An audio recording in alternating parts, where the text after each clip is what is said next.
자, 여러분 안녕하세요. 이번 시간 여러분들 3월에 시행이 되었던 2회차 기출문제 풀어보도록 하겠습니다.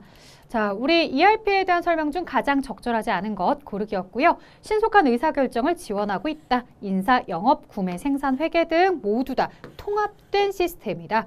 자, 모든 사용자들이 사용 권한 없이 자, 여러분들 사용자 권한 설정이라는 메뉴가 있는데요. 거기에서 그들의 권한에 따라서 사용할 수 있는 메뉴, 열리는 메뉴, 그 다음 열리지 않는 메뉴가 구분이 되는 거죠. 그렇기 때문에 사용 권한 없이 쉽게 정보에 접근한다는 표현은 틀렸습니다. 자, 그 다음에 기능별 단위 업무 최적화보다는 기업 전체. 자, 이 비즈니스 지원 시스템을 구성하는 단위 시스템으로 적절하지 않은 것에서 나와 있고요. 이 성과 특정 관리다라고 하는 BSC는 이 비즈니스 지원이 아닌 전략적 경영과 관련된 내용입니다. 자, 그 다음 ERP 구축 절차의 구축 단계 특징으로 가장 적절하지 않은 것. 자, 우리는요, 분석 단계, 그 다음에 설계 단계, 구축 단계, 그 다음 구현 단계, 이렇게 4개의 단계로 되어 있고요. 지금 3번의 패키지 설치는 설계 단계에서 진행을 하는 것이죠. 나머지 모듈 조합화, 출력물을 제시하거나 추가 개발 또는 수정 기능의 확정은 구축 단계다.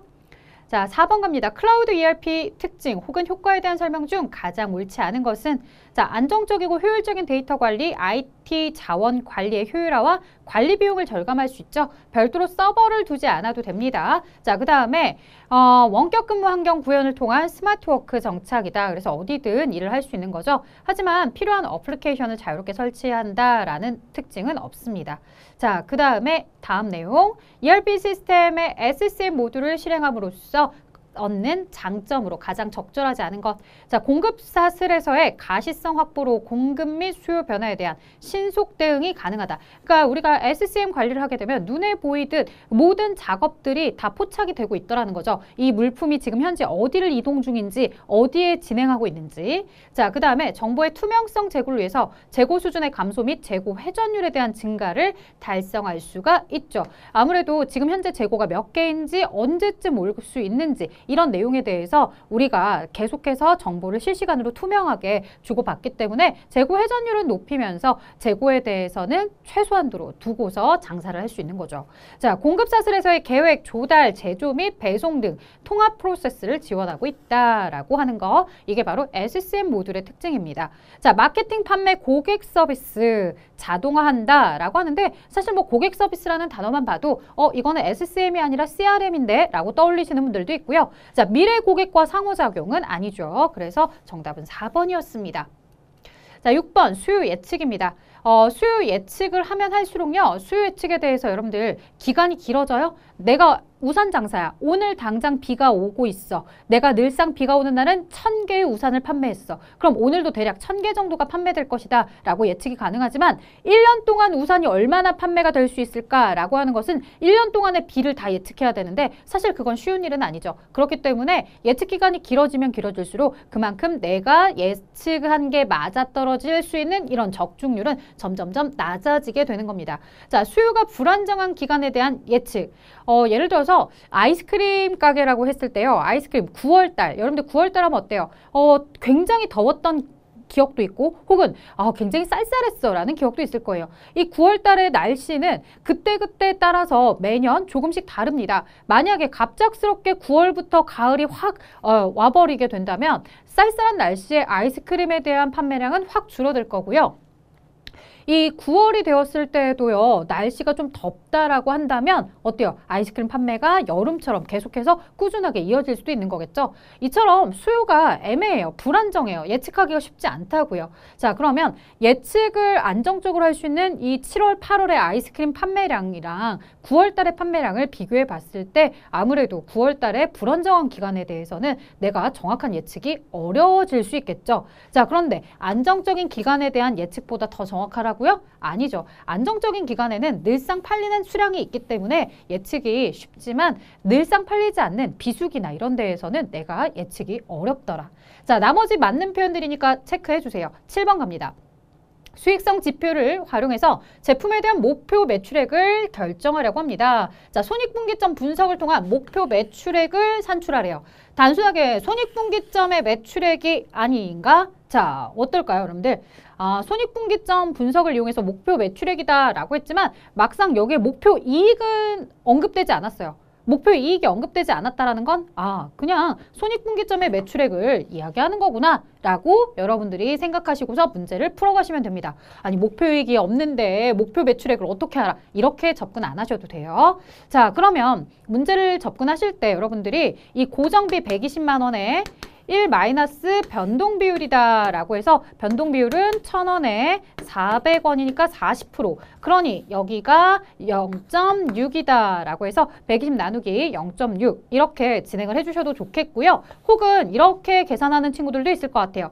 판매 가격이 하나에 1,000원씩이더라. 400원의 변동비를 차감하면 600원의 공원이익이 나온다. 120만 원에 대해서 600원의 공원이익을 나누게 되면은 이게 바로 손익분기점에 판매량이 나오게 될 것이며 그 판매량 곱하기 한 개당 1,000원씩 해서 얼마가 되느냐라는 걸 알 수 있다는 거죠. 자, 그러면 여기에서 내가 2,000개다라고 하는 걸 알게 되었기 때문에 2,000개의 손익분기점 판매량에 한 개당 판매 가격 1,000원씩 곱해주면 200만 원이 나오게 된다라고 답을 접근할 수도 있는 겁니다. 자, 그 다음 계속해서 보도록 하겠습니다. 8번. 판매 계획을 수립하기 전에 판매소, 영업소, 영업팀 등 영업 수행하는 영역별로 목표 판매 매출액, 목표 매출액을 배분하는 판매 할당 방법. 자, 요거는 뭐였습니까? 여러분들 거점별 판매 할당이었죠. 판매소, 영업소, 영업팀 이렇게 해서 여러분들이 영역별로 가는 거였구나. 거점별 이렇게 가주시면 좋겠습니다.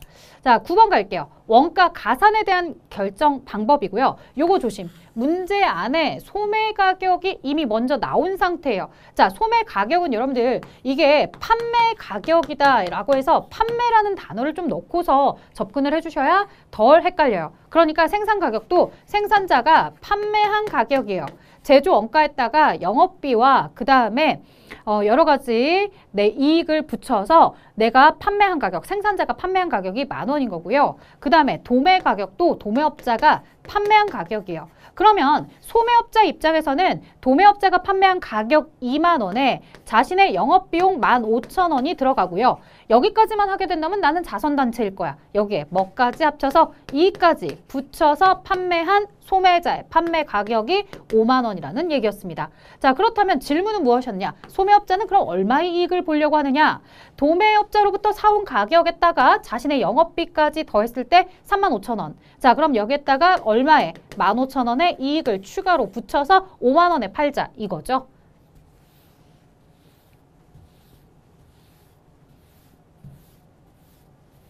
그래서 그냥 가격이라는 단어를 여러분들이 가격이라고 하면은 매입 가격이야, 판매 가격이야 헷갈릴 수 있으니까 자료를 보시면서 요거는 판매 가격이구나. 그래서 도매업자가 팔았을 때 2만 원에 팔았으니까 도매업자의 영업비용이나 이런 것들은 이미 이 2만 원 안에 다 녹여져 들어가 있겠구나 라고 하면서 접근해 주셔야 되겠죠.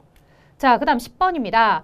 경쟁 환경 하에서 적정한 이익을 추구하면서 가격을 유지하기 위한 자, 여러분들 가격 유지와 관련해서 비가격 경쟁에 의한 가격 유지와 리베이트 전략에 대한 가격 유지 등이 있다. 이 리베이트에 의한 가격 유지를 설명한 것으로 가장 적절하지 않은 것. 근데 가격을 유지한다는 건 가격에 할인을 하지 않는다는 얘기예요. 그러니 판매 금액의 일부를 할인하는 금액이다라고 하면 곤란한 거죠. 자, 그래서 가격에 대한 판매가는 절대 변동 없어요. 판매 가격은 늘 그 가격을 똑같이 유지할 거예요. 대신 내 물건을 잘 팔아준 판매업자에게 나중에 별도로 추가적으로 환불을 해줄 수는 있어도 일단 그 물건의 가격은 할인하지 않는 것으로서 계속해서 판매 가격을 유지하는 정책을 우리가 이렇게 이야기하는 거죠. 자, 그 다음에 계속해서 보겠습니다. 11번입니다. 지수평활법으로 실제 판매량을 계산하고자 할 때요. 3월의 실제 판매량은 얼마인가? 원래 지수평활법은요. 실제 판매량을 계산하는 방식은 아니죠. 판매량을 예측하는 방식입니다. 그렇다면 내가 4월 달에 판매 예측을 하기 위해서는 어떤 자료를 가지고서 3월 달 데이터를 가지고서 하는 거죠. 자, 그래서 3월의 판매량 A개가 있더라. 자, 실제 판매량이 있는 거죠. 실제 판매량에 지수평활 상수를 가져다 곱해주시고 그 다음에 예측 판매량에다가는 1 마이너스 지수평활 상수 자, 그러면 0.8이겠죠? 그래서 요 앞쪽에 있는 거랑 뒤에 있는 거랑 더하면 늘 100% 이렇게 1이 되는 거죠. 자, 이렇게 해서 예측을 했더니 몇 개가 나오더라? 4월에 예측 판매량 500개가 나오더라 이거죠. 자, 그러면 48에 32, 320개가 되나요? 자, 그렇다면 0.2A는 500 마이너스 320이다 라고 하니까 몇 개가 되겠어요? 180개가 되겠죠. 자, 그러면 A 판매량은 180 나누기 0.2 이렇게 진행을 해주시면 됩니다. 자, 요걸 계산기로 계산해 주시면 얼마가 나온다고요? 900이 나온다고요.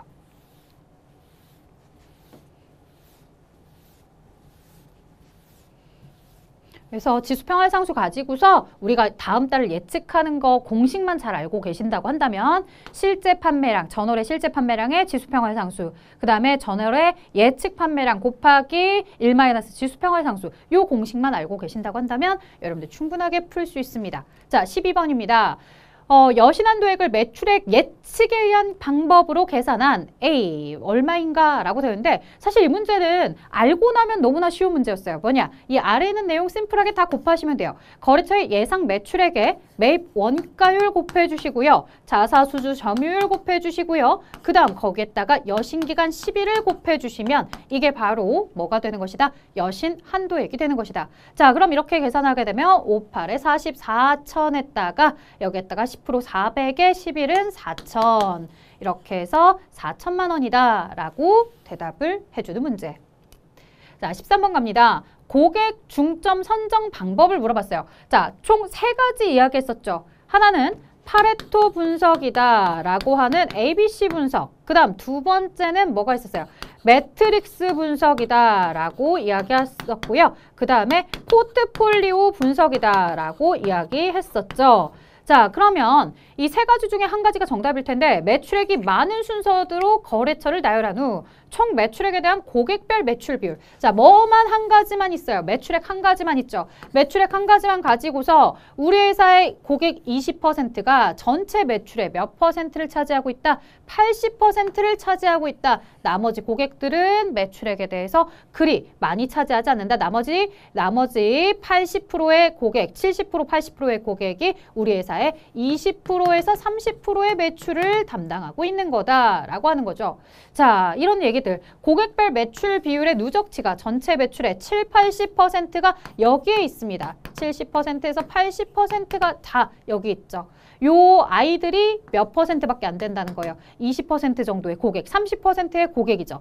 요 소수의 A그룹의 고객이 우리 회사 매출의 7, 80%를 관리하고 있기 때문에 7, 80%를 차지하고 있기 때문에 이 A 고객을 좀 더 특별하게, 스페셜하게 모셔라. 라고 하는 거죠. 그래서 A그룹, B그룹, C그룹으로 나누었다고 해서 ABC 분석이라도 하고요. 혹은 이제 이 문제의 정답은 뭐라고 쓰도록 하고 있더라? 파레토 분석이라고 쓰라고 되어 있었습니다. 자, 그 다음에 보도록 하겠습니다. 에듀윌 유료 회원만의 특별한 서비스.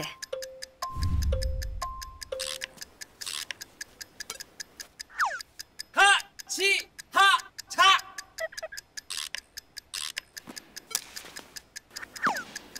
하치하차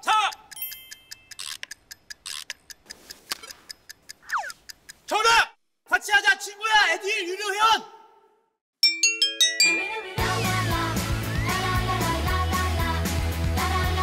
친구 소개하고 현금 받는 혜택. 오직 에듀윌 유료 회원에게만. 에듀윌.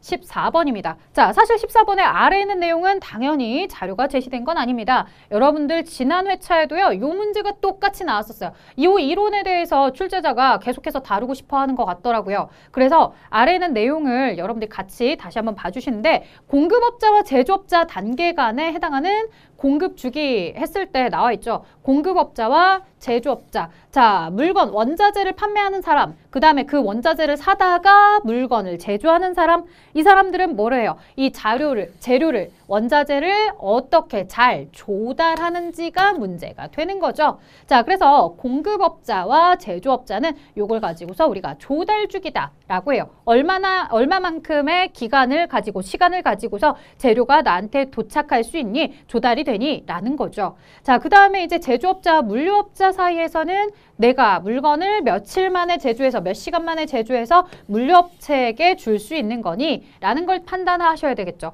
고객의 주문이 들어오면 내가 지금 오늘 제작을 해서 당장 내일 나갈 수 있다. 내일 2시까지는 내가 완성을 한다. 그럼 3시에 택배회사에 보내야지. 이런 것들 제조하는 시간을 내가 카운트해서 물류가 언제 나갈 수 있는지 이런 것들에 대해서 제조 주기에 따라서 결정을 해줘야 되겠죠.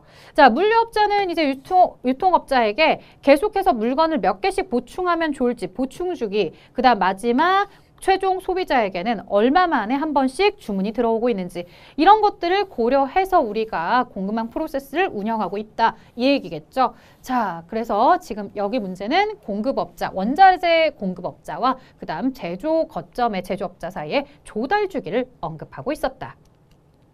자, 물류거점 운영 방식 중 물류거점에서 재고를 보유하지 않아요. 재고를 보유하지 않아요. 재고가 창고에 없다고요. 화물에 대해서 환적 기능만 해요. 즉 대량으로 물건이 쏟아져 내려오면 이것을 각각의 개별적 포장만 해서 그대로 물건을 싣고 나가게끔 해주는 거죠. 그런 것들을 우리가 뭐라고 하냐면 크로스도킹 방식이다 라고 이야기하죠. 크로스 되는 거. 자, 십자가처럼 크로스가 되어서 물건이 들어오면은 여기서 물건을 따로 포장만 해서 각각 나가게끔 이렇게 해준다는 거예요. 창고 안에 물건을 보관하지 않고요. 자, 통합 물류센터 방식이다 라고 한다면 물건이 공장에서 제조가 되면 하나의 물류센터에다가 보내주는 방식. 그 다음에 지역 물류센터 방식이다 라고 한다면 누구에게? 이 소비자가 있는 곳에 물류센터를 가까이 두고서 물건이 전달되도록 하는 방식. 자, 그 다음에 통합 지역 물류센터는 이 두 가지를 혼합한 방식이겠죠. 16번입니다. 재고 관리 비용에 관한 설명으로 가장 옳지 않은 것. 생산 준비 비용은 생산 수량과 관계없이 생산을 준비할 때마다 작업 세팅할 때마다 일정하게 발생하는 고정 비용이다. 자, 총 비용은 재고 주문 비용과 재고 유지 비용의 합에 재고 부족 비용을 합한 값으로 산출한다 라고 되어 있고요. 주문 비용은 1회 주문량을 작게 할수록 한 단위당 비용이 감소하는 특성이 존재한다. 자, 여러분들 우리가요 주문 비용 1회 주문량을요 작게 한다고요? 이러면 안 되죠. 우리는 배송비가 2,500원이라니까요. 이 2,500원의 배송비에 대해서 한 개를 시켜도 2,500원, 100개를 시켜도 2,500원, 1,000개를 시켜도 2,500원씩인 거예요. 그러면 한 개만 시키면 배송비가 2,500원씩 할당이 되는 건데 100개를 시키면 그래도 25원, 1,000개를 시키면 2.5원으로 배송비 하나당 할당이 되는 비용이 점점점 작아지게 되겠죠. 단위당 비용을 이렇게 감소하려면 뭐 어떻게 하셔야 된다고요? 물건을 조금만 시키지 말고 많이 시켜야 되죠. 많이 할수록 크게 할수록 재고의 단위당 비용이 감소할 수 있다. 그래서 우리가 자꾸 하나만 필요한데도 불구하고 2개, 3개씩 주문하는 이유가 뭐예요? 2개 주문해야 배송비가 무료가 뜨니까 3개 주문하니까 배송비가 무료가 뜨더라. 이렇기 때문에 우리는 가급적이면 많이 주문하려고 하는 거겠죠. 자, 그 다음에 17번 갈게요. 운송화물 이력 추적의 기대 효과 중 고객사 관점의 기대 효과에 대한 설명으로 가장 적절한 거. 자, 누구의 입장이 되어야 되냐면 고객사, 운송화물 이력을 추적할 수 있다고요? 자, 여러분들 성질 급한 친구들은 우리 다들 뭐가 있냐면요. 택배사 어플이 있거나 아니면 택배에 대해서 이력을 추적하는 게 있죠. 내가 주문을 딱 넣어요. 그러면 이 주문 페이지에서 이제 어디로 넘어가게 되면 물건을 준비 중에 있습니다. 배달의 민족도 그래요, 여러분들. 배달의 민족도 물건을 준비하고 있다. 배달기사 어디쯤 왔지? 물건을 인수했나? 그럼 이제 그런 거 다 뜨죠. 물건을 인수했습니다. 배달이 시작이 되었습니다. 배달을 시작하는 것도 이제 뭐 부족해서 나 어떻게 해야 돼요? 그 사람 지금 어디 있는지 GPS 추적해가지고 어디까지 왔는지 쭉 계속 보고 있는 거야. 아, 이제 우리 집에 오려면 다 왔구나. 아직 우리 집 정문 통과했구나. 정문 통과해서 이제 우리 집 올라오고 있나 봐. 라고 하는 것들을 우리가 알게 되면서 언제쯤 이 물건을 받아볼 수 있는지를 실시간 체크가 가능한 거죠. 그래서 차량 운행 정보 파악을 통해서 도착 시간을 사전에 예측이 되더라고요. 이런 것들이 고객사 입장에서의 장점이겠죠. 나머지는 뭐겠어요? 고객사 관점이 아닌 이 물건에 대해서 판매, 공급자 입장에서 이야기하는 겁니다. 자, 출고된 물품을 출하하기 위해서 차량 등에 싣는 작업을 의미하는 거. 차량에 물건을 올려요? 올리는 거. 위에 올리는 거, 차에 올리는 거. 상차죠, 상차. 자, 출하 포장은 말 그대로 물건이 나가기 전에 포장을 하는 거고요. 오더 피킹은 주문이 들어왔을 때 창고 가서 물건을 끄집어내는 거고요. 입고 적치는 그 주문한 물건이 들어왔을 때 어디 창고에 어디에다가 이렇게 쌓아 올릴 것인지 고민하는 거겠죠. 자, 상차 적재가 바로 자동차에다가 차량에다가 실는 거죠. 자, 그 다음 19번입니다. 사실 이 문제는 약간 배신 아닌 배신인 것 같아요. 왜? 이 채찍 효과에 대해서 주관식으로 나올 거라는 생각은 누구나 다 하죠. 그런데 이 채찍 효과 옆에 공급사슬을 이렇게 질문할 줄이야. 그쵸? 자, 공급사슬을 상류로 올라갈수록, 즉, 우리가 소비자가 주문을 하고 있으면 그 다음에 소매업자한테 가겠고, 소매업자한테 가면은 공급업자한테 가겠고, 그다음 도매업자한테 가겠고, 도매업자는 물건의 제조업체로 이렇게 물건에 대해서 주문을 할 때 상류로 올라가면 올라갈수록 변동폭이 증폭되더라. 나는 하나만 주문했는데 결국 제조는 10개 제조하고 있더라. 채찍 효과 때문에 그런 거죠.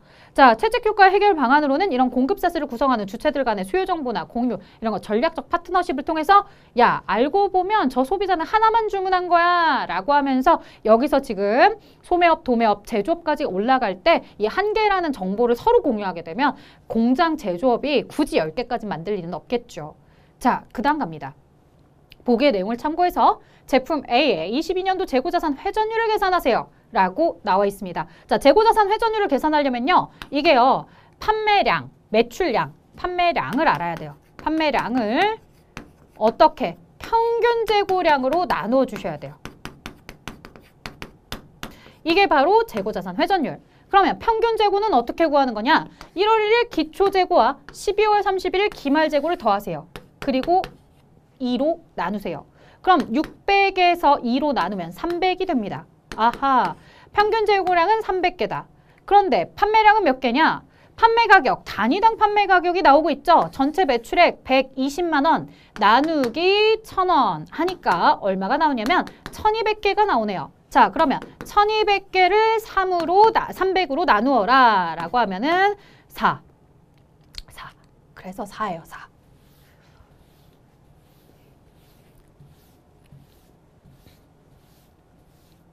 자, 다음 갑니다. 생산 자동차 주식회사는 인기를 끈 2018년형 A자동차 모델을 업그레이드해서 2023년에 A자동차를 신규 출시했대요. 자동차 얘기가 나오네요. 기존에 5천만 원이던 판매 가격이 자동차 부품 가격 변동 등을 반영해서 6천만 원으로 결정을 하게 되었다는 거죠. 생산 자동차가 설정한 자동차 판매 가격의 유형. 자, 여러분들 가격이 똑같은 A 자동차임에도 불구하고 똑같은 그랜저임에도 불구하고 똑같은 제네시스임에도 불구하고 2022년형과 2023년형이 다르다 이거예요. 왜? 여기서 지금 자동차 부품이나 가격 변동이나 이런 것들에 맞춰서 가격이 업그레이드가 되죠. 새롭게 고쳐지죠. 가격에 고쳐지는 걸 개정 가격이라고 합니다. 자, 그래서 우리 세법이나 이런 것들 공부하는 친구들은 개정세법 이런 거 많이 찾아봐요. 뭐예요? 그 해 새로운 세법, 변화된 세법들을 찾아보는 거죠. 가격도 마찬가지로 그렇게 새롭게 고쳐지는 가격을 개정 가격이라고 합니다. 자, 그 다음 볼게요. 22번입니다. 원가 구성 정보를 바탕으로 산출한 판매 원가. 자, 판매 원가를 위해서 보니까요. 직접 재료비, 직접 노후비에 조심할 점, 직접 경비까지 이런 직접 원가들이 있습니다. 자, 문제는요. 여러분들 직접 원가에다가 뭐까지 합쳐서 제조 간접비까지 합쳐서 제조 간접비까지 합쳐야 물건의 제조 원가가 나오고요. 자, 여기까지가 물건의 제조 원가였다고 한다면 제조 원가 플러스 뭐까지 합치셔야 물건에 대한 판매 관리비까지 합치셔야지만 뭐가 될 수 있더라? 여기에 대한 물건의 판매 원가. 그러니까 최소한 이만큼은 받아라 라는 얘기겠죠.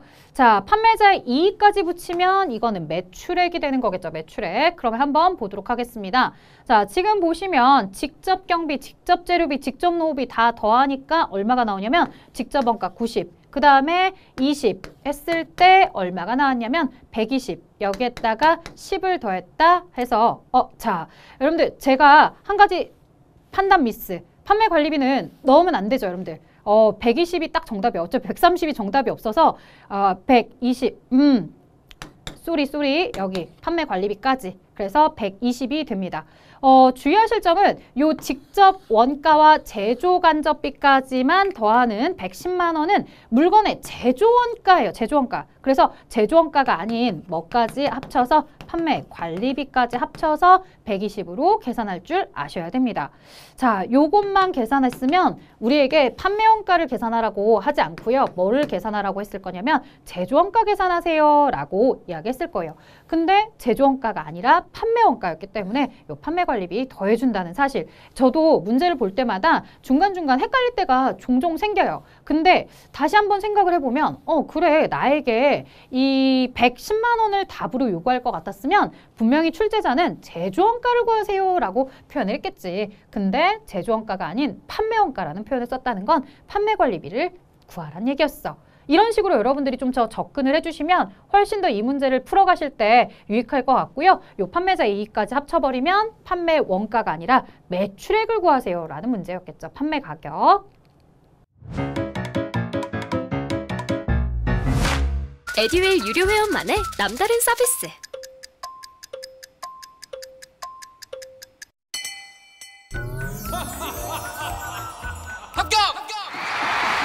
합격하고 돈도 받는 혜택. 오직 에듀윌 유료 회원에게만. 에듀윌. 무료 합격! 자, 그 다음 봅니다. 구매 절차의 순서예요. 이게 프로그램의 프로세스와도 이렇게 연결이 되는데 제일 첫 번째 이제 우리가 뭐가 들어오게 되냐면요. 청구 등록. 물건 좀 사주세요. 이거 필요해요. 라고 요청이 들어오는 거죠. 그래서 구매 청구가 될 거예요. 구매 청구가 들어오면 이제 구매 부서는 이 물건을 누가 나한테 줄 수 있는지 공급자를 파악하러 가셔야 됩니다. 자, 그래서 누구인지 A 업체, B 업체, C 업체를 쭉 선정했어요. 자, 공급자 A, B, C가 이 물건을 판매하고 있대. 그럼 그들에게 우리에게 물건을 그날까지 몇 개의 수량을 얼마만큼에 줄 수 있는지, 내가 원하는 수량이 100개인데 100개를 원하는 날짜에 줄 수 있는지, 준다면 얼마에 줄 수 있는지 내가 문의를 해봐야 되겠죠. 그게 바로 견적이에요. 자, 견적을 이렇게 의뢰하고 나면은 A 업체 100원에 준대, B 업체 130원에 준대, C 업체 150원에 준대.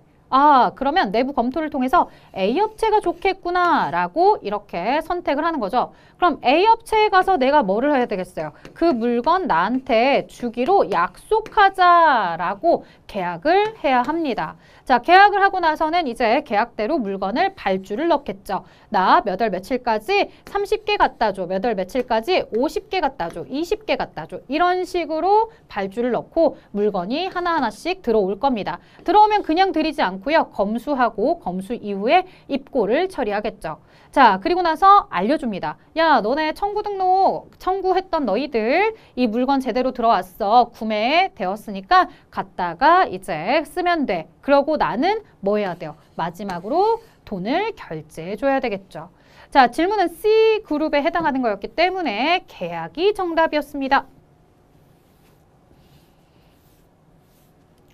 자, 24번 들어가도록 할게요. 생산의 구매 방법으로 적합한 것. 주식회사 생산은 전염병으로 인해서 마스크 소비가 증가하고 가격이 크게 인상될 것으로 예측. 자, 사실 여기는 마스크뿐만 아니라 뭐든 다 될 수 있어요. 금이 될 수도 있는 거죠, 여러분들. 금값이 올라갈 것으로, 크게 올라갈 것으로 예측을 해서 대량의 금을 사뒀다. 대량의 마스크를 미리 구매했다. 자, 그런 거 뭐예요? 나중에 가격이 올라갈 걸 예측하고 구매하는 것은 투기 구매입니다. 투기 구매. 이 투기 구매의 단점 있죠. 가격이 올라갈 거라고 생각했는데 가격이 떨어지면 완전 낭패죠. 그래서 이런 투기 구매에 대한 장점, 단점도 얘기했었는데 어쨌든 나중에 가격이 올라갈 걸 예측해서 많이 가격이 저렴할 때 많이 구매해 두는 거. 자, 그 다음에 25번입니다. KPC 상사가 현금 할인을 적용받을 수 있는 최종 결제일이 3월 15일. 와, 여러분들 이 문제는 진짜 지금까지 나왔던 문제의 틀을 약간 깨요. 이 무슨 얘기냐면 보통 지금까지 나왔던 문제들은 이 ROG이다라고 해서 Receive of Goods, 상품을 수취하고 나서 7일 이내라고 한다면 내가 4% 할인해 줄게 라는 표현에 요 날짜가 며칠이냐, 이게 할인율이 얼마냐, 이거 위주로 많이 물어봤었거든요. 자, 그런데 이 문제는 뭐가 질문이냐면 여기에 그래서 수취일자가 언제야? 라고 하는 거예요. 수취한 날짜부터 날짜 카운트 들어가는데 수취한 날짜가 언제네요? 여기에 함정은 선적일이에요. 선적일. 선적일은 상관이 없어요. 자, 물건이 여러분들 3월 1일 날 결제 조건으로 계약을 했죠. 자, 계약이 있었어요. 3월 1일 날. 자, 그리고 나서 선적을 3월 5일에 해요. 자, 그리고 나서 선적을 했으니까 언젠간 물건을 수취한 날짜가 있었을 거 아니에요. 수취를 해요. 자, 그리고 나서 수취한 날부터 며칠 동안, 7일 동안, 7일이라는 시간이 가겠죠. 자, 그러면 만약에 7일 이내에 갚았다라고 하면은 4% 할인이 적용이 되는 거죠. 그 날짜가 며칠이 끝나냐면 결제에 대한 최종 결제일이 3월 15일 날 끝난다는 얘기예요. 할인에 대한. 현금 할인을 적용받을 수 있는 이 마지막 날짜가 3월 15일이래요. 그러면 우리에게 역으로 그래서 수취한 날짜가 언제야? 이걸 묻는 거예요. 보통 많이 물어봐도 수취한 날짜 알려주고서 여기서 플러스 7을 해서 3월 15일입니다. 이렇게 3월 15일을 물어보는 문제는 많았는데 역으로 물어보는 문제가 드디어 나오기 시작합니다. 자, 그럼 수취한 날짜 언제일까요? 15일에서 7일을 빼세요. 그럼 며칠 남아요? 8일 나오죠. 8일. 아, 3월 8일에 수취했구나. 3월 8일에 수취했기 때문에 3월 8일 날짜를 우리가 쓰면 되는 거고요. 여기서 7일 더해서 15일까지 이렇게 할인일을 적용하고 있구나. 15-7 하시면 돼요. 뭐 여기서 하루가 포함되고 빠지고 이런 거 고민할 필요 없어요. 그냥 15일이 있으면 15일 마이너스 7일 이렇게 하시면 됩니다. 자, 그래서 3월 8일. 3월만 맞춰도 정답 인정해주나요? 아니면 부분 점수 주나요? 그런 거 없어요. 땡이에요. 땡. 3과 8 모두 다 써야 돼요. 그래서 3,8 이렇게 답을 썼어야 됩니다. 3, 하고 8 이렇게 썼어야 돼요. 자, 그 다음에 26번입니다. 설명하는 공급자 선정 방법을 한글로 입력하래요. 공급자에 대해서 여러 가지 평가 요소를 마련하고 평가 기준을 측정할 수 있는 평가 항목과 평가 기준에 포함이 된 평가표에 의해서 평가 대상 기업들을 평가해 준대요. 자, 그 다음에 평가 점수를 받은 기업을 공급자로 선정한다. 최고의 평가 점수. 자, 평가에 대한 점수는 평점 방식. 평가 점수가 나왔다. 평점 방식. 자, 27번 갑니다. 무역거래 알선 조사 기간 중 원산지 증명서를 발행할 수 있는 기관은 대한상공회의소. 이거는 뭐 어쩔 수 없이 기억할 수밖에 없죠. 자, 그 다음 갑니다. 대외무역법에서 정하고 있는 수출 수입에 대한 대상으로 적절하지 않은 거. 내가 대외무역법에 따라서 물건을 수출하고 수입할 수 있는 거죠. 이 물품은 뭐 이견 없이 다 정답이에요. 다 맞는 표현이에요. 그죠? 내가 물건을 수입하고 수출하는 거죠. 자, 그 다음에 대통령령으로 정하는 용역도 수출 수입을 합니다. 꼭 재화만 내가 수출입을 하는 것이 아니라 서비스나 이런 것들도 수출 수입을 할 수 있죠. 자, 그리고 전자적 형태의 소프트웨어나 영상물도 우리가 해외에 있는 영상물, 영화나 이런 것들에 대해서 음악에 대해서 수출입이 가능하다라고요. 자, 하지만 이 물품에서 제외되는 것들, 지급 수단이나 이런 것들은 뭐가 아니더라? 물품에 해당하지 않는다라고 하죠. 그래서 요 내용들 내가 돈이라든가 어음이라든가 이런 것들은 수출입 대상이 될 수 없다더라. 이런 것까지 정리하시면 좋겠습니다. 자, 29번입니다. 무역결제 방식의 하나로 수입자가 통지은행이 소지한 환원을 인수만 하고 운송서류를 인도받을 수 있대요. 자, 어음을 인수하고요. 서류를 인도받아요? 돈은 안 내도 돼. 어음만 받고서 운송서류, 선적서류를 준대요. 수출상의 기한부 어음을 발행함으로써 수입상에게 환원 지급 만기일 만큼 신용을 공여하는 거죠. 다시 말해, 내가 지금 배에서 물건을 찾으러 갈 수 있는 선화증권을 받아요. 근데 원래는 돈 줘야 선화증권을 받을 수 있는 거거든요. 근데 돈 대신 어음으로 끊어놓고서는 일단 선적서류부터 가지고 와서 배에 가서 물건을 찾아서 팔아요. 언제까지? 그 어음 만기일까지 실컷 팔아. 열심히 팔고서 돈을 받아. 그래서 어음 만기일에 그 돈을 가져다가 갚으면 되는 거예요. 이러니 물건을 찾고서 이 어음 결제일까지 남은 기간 동안 어쨌든 돈을 땡길 수 있으니까 돈 벌어서 갚으면 되니까 그런 여유를 제공하고 있다는 거죠. 어음을 인수한 자는 어음의 만기일 만큼 어음 대금을 지급하면 되므로 그 사이 선화증권을 배서 양도하거나 목적 상품을 수령해서 판매 또는 담보로 제공함으로써 자금을 융통할 수 있다고요. 자, 그러는 거는요, 여러분들 accept다. 그래서 우리가 이 물건을 이 선화증권을 받았다라고 하는 거예요. 선화증권 accept 도장 쾅 찍으면 아 그래 줄게. 이 선적서류에 대해서 줄게. 너네 어음에 대해서 줄게. 이렇게 되는 거죠. 자, 그런 내용 DA입니다. DA. 그래서 DA와 DP 중에서 DA가 되었고요. 자, 그 다음 볼게요. DP는 뭐냐고요? 페이먼트. 이 서류 보자마자 곧바로 돈 내야 돼요. 그래서 다시 한번 얘기하면 DP 같은 경우는 내가 현찰 박치기예요. 현찰 바로 결제하는 거랑 똑같아요. 근데 저 DA는 뭐예요? 그냥 인수하고 나서 나중에 대금을 지불할 수 있으니까 외상거래 같은 거예요. 그래서 요 페이먼트 지불해야 되는 건 현금거래, 얘는 외상거래 이런 거죠. 자, 신용장 거래 방식에 표시되는 환어음에 대한 발행인 또는 지급인의 연결이 가장 적절하지 않은 것은 환어음에 대한 발행인은 수출자가 발행을 하고 있고요. 이 환어음에 대해서 수취한 사람은 수입자가 아니죠. 이 환어음에 대한 수취인에 대해서는 수출자가 되거나 혹은 따로 지정한 제3자가 될 수 있습니다. 자, 그래서 사실은 이 환어음과 관련돼서 여러분들 잘 모르시겠으면 본 강의에 그림으로 설명이 되어 있으니까요. 참고해 주셨으면 합니다. 자, 그 다음 31번 갈게요.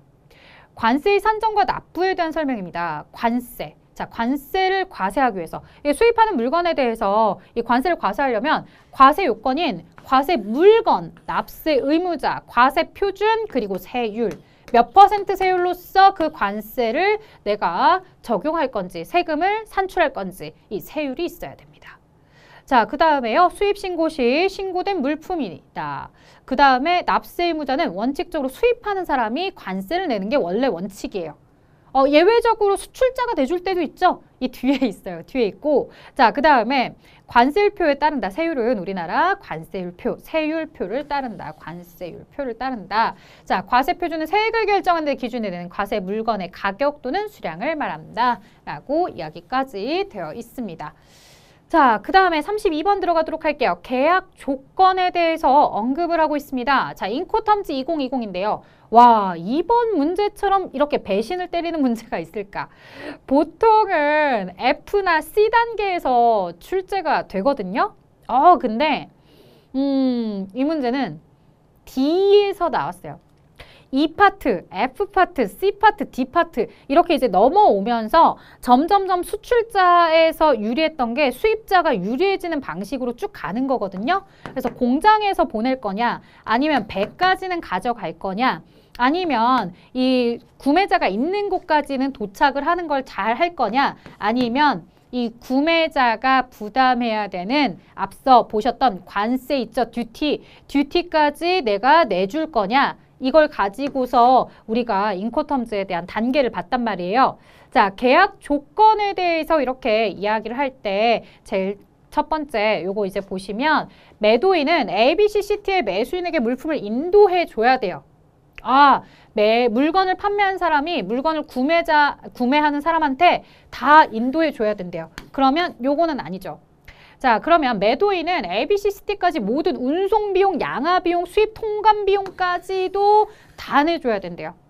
매도인은 수출, 수입 통관에 대해서 모두 의무를 가진대요. 수입 통관까지, 듀티까지 다 내주는 거죠. 그래서 매수인은 전혀 책임지지 않고 여기까지 잘 오는 거죠.